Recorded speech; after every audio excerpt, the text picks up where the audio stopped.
Madam, curious lang. Ito na yung magandang tanong.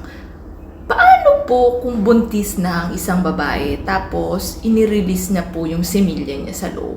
Ano pong mangyayari dun sa tamod sa loob ng vagina o matres ng isang babae? Yung po ba yung mga puti-puti paglabas ni baby na sinasabing nasobrahan sa pakikipagtalik kahit buntis na? Stop it. Get some help. So for your info po mga madam and sir, kapag ang isang babae po ay nagdadalang tao at siya po ay nakikipagtalik, yung kanyang cervix po ng isang babae, bago po yan dumating sa amniotic sac o yung balot ni baby, meron po yan tinatawag na mucus plug. Ngayon, ito pong mucus plug na ito ay sinasabing barrier para hindi po makarating.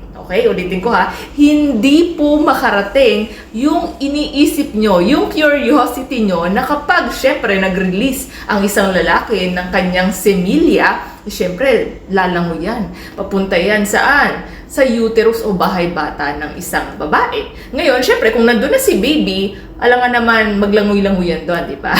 Ngayon, itong mucus plug pong ito, ang nagsisilbing barrier para hindi po makapasok yung similya ng isang lalaki kahit po siya ay nakikipagtalik sa kanyang partner, kahit siya po ay nagdadalang tao. So, ibig sabihin, take note of this, wala pong similya na naghahalo kay baby habang po ang isang babae ay nagdadalang tao. So, ano naman po yung puti-puti na lumalabas kay baby kapag siya po ay dineliver na ng mommies? Ito po ay tinatawag na vernix caseosa. So ito po ay puti, waxy substance na nagagaling po sa skin sebaceous gland. Ngayon, napakaraming benefits po nito sa isang fetus o sa isang baby. Alam niyo po ba na ang vernix caseosa ay nakakatulong mag-stabilize o mag-regulate ng body temperature ng isang newborn baby. So before, nililinis po nila yan. So bago yan ihatid kay mami. Pero ngayon po, ayon kay WHO, mas magandang i-delay ang first baby bath